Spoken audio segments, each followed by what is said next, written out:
જય શ્રી કૃષ્ણ। આજે આપણે આપણા કિચનમાં બનાવવાના છીએ વેજ પુલાવો। તો એના માટે અહીંયા મેં પહેલેથી જ આ પુલાવા માટે ભાત બનાવીને રાખ્યા છે, તમે જોઈ શકો છો। અને જ્યારે મેં પણ ભાત બનાવ્યા હતા ત્યારે એમાં વટાણા, સિંગદાણા અને બટેકા સુધારીને જ અંદર મિક્સ કરી દીધા હતા અને સાથે એક અડધી ચમચી હળદર પાવડર પણ એડ કરી દીધો હતો, એટલે એનો કલર બહુ જ સરસ આવે છે। અને એ વાતનું ખાસ ધ્યાન રાખવું કે જ્યારે પણ આપણે પુલાવ બનાવતા હોય ત્યારે 2 કલાક પહેલાં જ એને ભાત બનાવીને રાખવા, જેનાથી તમારો પુલાવ એકદમ સરસ, ટેસ્ટી અને ખીલેલો બનશે। જે તમારા ભાતના દાણા હોય એ એકદમ છૂટા છૂટા રહેશે અને તમને પુલાવાનો ટેસ્ટ બહુ જ સરસ આવશે, એકદમ લુગદી જેવા નહીં થઈ જાય આ પુલાવ। હવે આપણે આમાં ભાત તો રેડી જ છે અને આ ભાત માટે મેં જે પુલાવ માટે સ્પેશિયલ ચોખા આવે તે જ લીધા છે અને અહીંયા મેં 1.5 કપ ચોખા લીધા હતા અને આમાં મેં જે રેગ્યુલર ભાત બનાવીએ એના કરતાં 2 કપ વધારે પાણી ઉમેર્યું હતું અને પછી તેમાં જે પાણી હોય તેને નિતારી લીધું હતું, એને આપણે ઓસામણ કહીએ, એટલે મેં આ ભાતને ઓસાવી લીધા હતા।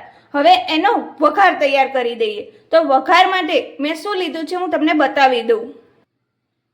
આ જે પુલાવ છે તેનો વઘાર કરવા માટે મેં અહીંયા જીરું, પછી છે લવિંગ, તમાલપત્ર, આમચૂર પાવડર, મેથીના 3-4 દાણા છે અને આપણે જે આ પુલાવ છે તેનો વઘાર આપણે રાઈથી નહીં કરીએ, આપણે જીરાથી કરશું। એનો ફ્લેવર બહુ જ સરસ આવે છે પુલાવમાં, એટલે આપણે જીરાથી વઘાર કરીશું, એટલે મેં અહીંયા રાઈ નથી લીધી।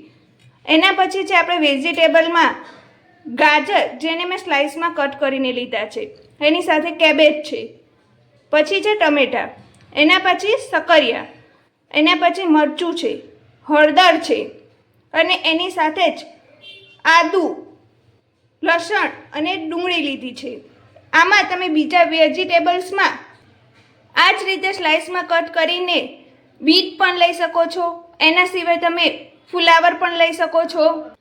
આમાં તમારા જે શાકભાજી હોય એ તમારા ટેસ્ટ પ્રમાણે ઓછા કે વધારે કરી શકો છો।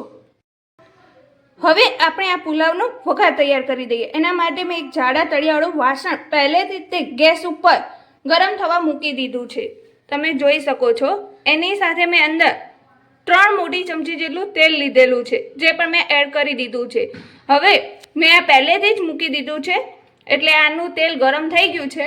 હવે આપણે આમાં જે જીરું, લવિંગ, તમાલપત્ર અને આમચૂર પાવડર અને મેથીના દાણા લીધા હતા એ આમાં એડ કરી દઈશું।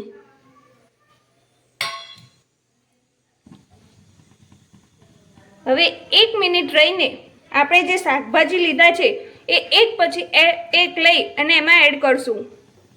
આમાં સૌથી પહેલાં આપણે લસણ, ડુંગળી, આદુ અને મરચાંની પેસ્ટ આમાં એડ કરી દઈશું, જે આપણે ઝીણું ઝીણું સુધારીને લીધું છે તે આમાં એડ કરી દઈશું। તમે જોઈ શકો છો કે મેં આમાં એડ કરી દીધું છે અને આપણે ભાતમાં પહેલેથી જ હળદર એડ કરી દીધી છે, એટલે આમાં એડ કરવાની જરૂર નથી। હવે આપણે જે શાકભાજી લીધા છે તે આમાં બધા જ એડ કરી દઈશું અને બધાને સારી રીતે તેલમાં મિક્સ કરી લઈશું।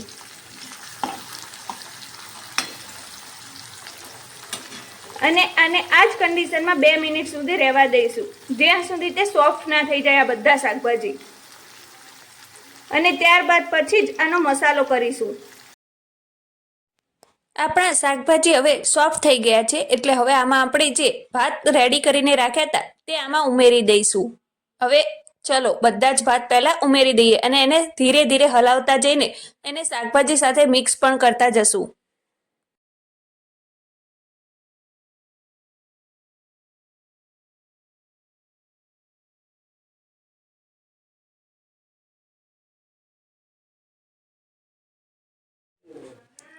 આ રીતે તમારા ભાત મિક્સ થઈ જાય પછી તેમાં આપણે લાલ મરચું પાવડર એડ કરીશું। તમે તમારા સ્વાદ પ્રમાણે ઓછું કે વધારે કરી શકો છો। અહીંયા મેં 2 ચમચી લીધું છે, નાની 2 ચમચી।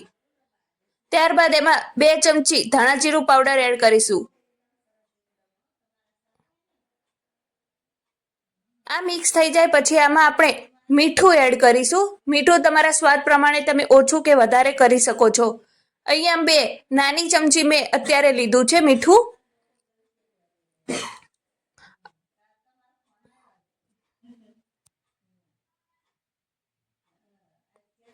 ત્યારબાદ આપણે ગરમ મસાલો જે તમારા ઘરમાં રેગ્યુલર યુઝ થતો હોય તે આમાં એડ કરવાનો છે, 1 નાની ચમચી જેટલો. આમાં તમે પાઉંભાજી મસાલો પણ એડ કરી શકો છો. અને હવે આ પુલાવાને સારી રીતે બધા મસાલા સાથે મિક્સ કરી લેવાનું છે. અને આને હળવા હાથે એકદમ મિક્સ કરવાનો છે અને એકદમ વજન દેવાનું નથી. અને આ જ રીતે આપણે એને 5 મિનિટ રાખીશું.